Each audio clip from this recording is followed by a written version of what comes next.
전 지금 역사문제연구소에서 연구원으로 활동하고 있는 백승덕이고요.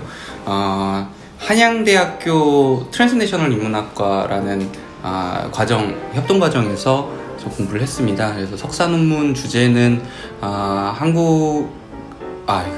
논문 주제가 제가 맨날 헷갈리는데 이승만 정권기 국민개병담론이랑 그 다음에 징병제 시행 관련해서 1950년대 40년대 말부터 해서 50년대까지 이렇게 다뤘고요. 조금만 더 자세하게 제목만 들어서 모르겠습니다. 뭘 얘기하는지. 네.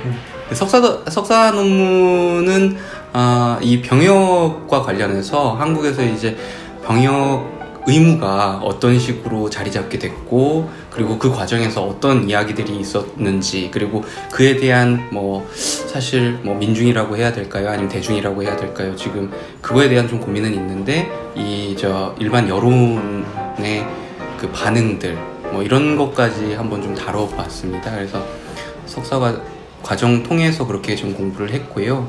그리고 그 이후에는 지금 독립연구자로 여러 프로젝트나 아니면은 공동 연구에 참가해서, 그래서 최근에는 국가인권위원회에서 진행했던 대체복무 관련된 연구 참가했었고, 그리고 그 전에는 이제 군인권 관련해서 또 같이 참가했었고, 몇 가지 또 이제 한국전쟁기에 참전했었던 상위 군인들의 구술 관련해서 국사편찬위원회 구술 수집 작업도 했었고, 관련된 지금 연구들을 계속 진행은 하고 있습니다. 그러니까 사실 이제 병역에 대해서 제가 제일 관심 갖고 있는 건, 제가 이제 병역 거부를 선언했던 그 경험도 있기 때문에, 선언했으니까 당연히 감옥도 갔다 왔고요.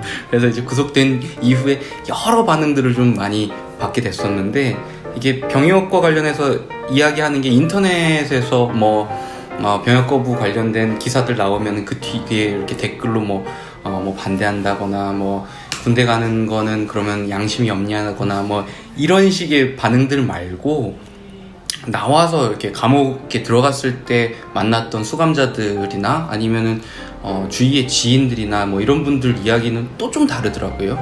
약간 톤이, 그러니까 뜻은 알겠지만, 그리고 병역이 문제인 것도 알겠지만, 나도 문제라고 생각했다. 근데 그걸 굳이 왜 거부하냐? 그래서 힘들게 왜 살려고 하냐? 라는 식의 어떤 반응들이 좀 주였던 건데, 이런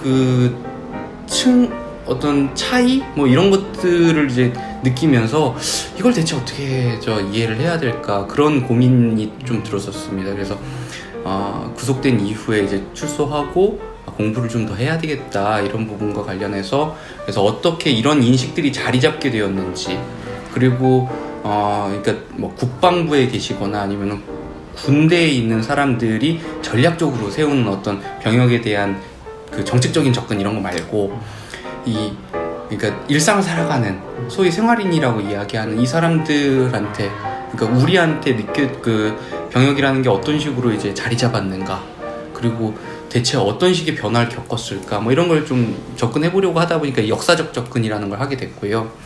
근데 다만 그러려다 보니까 이게 국가 기록에만 이렇게 좀 기댈 수 없는 그런 문제가 좀 있었습니다. 그러니까 지금 동시대도 마찬가지인데, 인터넷 댓글만 보고 그걸 여론이라고 생각하게 되면은 사실 한국만큼 아주 애국자들 넘쳐나는 곳은 없죠. 근데 사실 일반적으로 술자리나 이런 데에서 이야기하는 게 되게 다르듯이, 역사적으로 봤을 때도 신문에 나오는 거나 아니면 국가가 파악하고 있는, 혹은 심지어는 병역 기피를 한 사람들에 대한 어떤 판결문이나 신문조서만 봐서는 안 되는 어떤 기억들이 분명히 존재를 하거든요.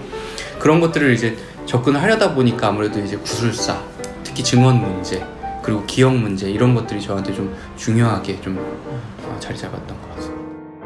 그러니까 트랜스내셔널 역사학 혹은 트랜스내셔널 인문학이 뭐다라고서는 이야기하기엔 사실 그 정의들이 워낙 좀 다양하거든요. 어떤 트랜스내셔널 인문학자들은 이 자본이 이제 국가를 넘나드니까, 그래서 그 뭐 예를 들어서 이민자들이나 이주자들이 본국의 가족을 위해서 송출하는 그 돈들이 있지 않습니까? 이런 돈들이 어떤 식으로 돌아가고 있는지 뭐 이런 거 보는 게 이제 트랜스내셔널이라고 이야기하시는 분들이 있고, 또 다른 분들은 뭐 어떤 게 있을까요?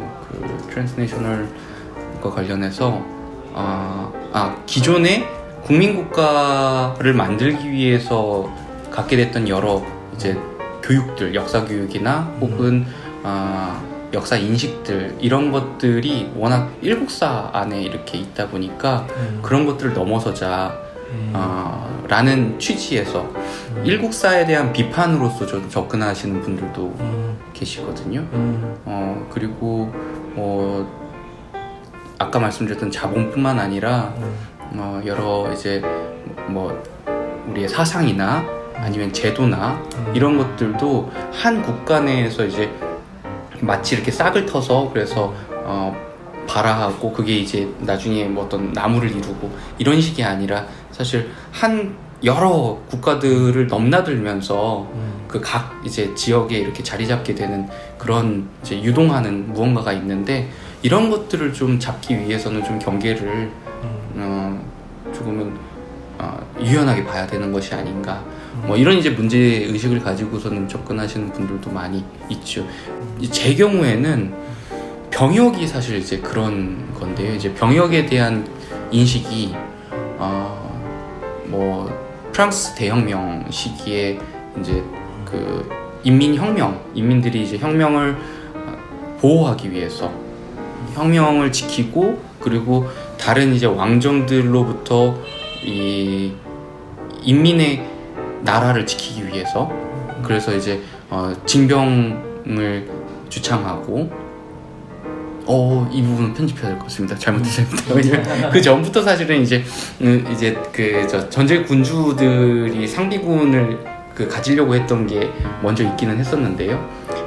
어쨌든 이 프랑스에서 시작되었던 어떤 그 근대적인 징병 모델이, 그렇다고 해서 프랑스를 그냥 기원으로 잡을 수가 없는 것이 그 혁명 이후에 뭐 독일과의 이제 또 전투 속에서 이제 독일이 또 나름 전유한 그 독일식 프러시아식 어떤 군제가 또 있었고요. 그게 이제 대표적인 게 예비군 제도인데, 그러니까 평상시에는 뭐 7년 이런 식으로 이렇게 징병하는 것이 아니라 한 2년 정도만 징병을 했다가 각자 알아서 생활을 하게 만든 다음에 다시 이네들을 국가 위기 시에 이제 징병하는, 그러면은 상비군은 적게 유지할 수 있지만은 국가 위기 시, 그러니까 전시에는 갑자기 뭐 200만 명 정도의 이제 군인들을 보유할 수 있는 굉장히 경제적인 그 제도를 또 이제 프러시아에서도 또 다시 그 군제 개혁하면서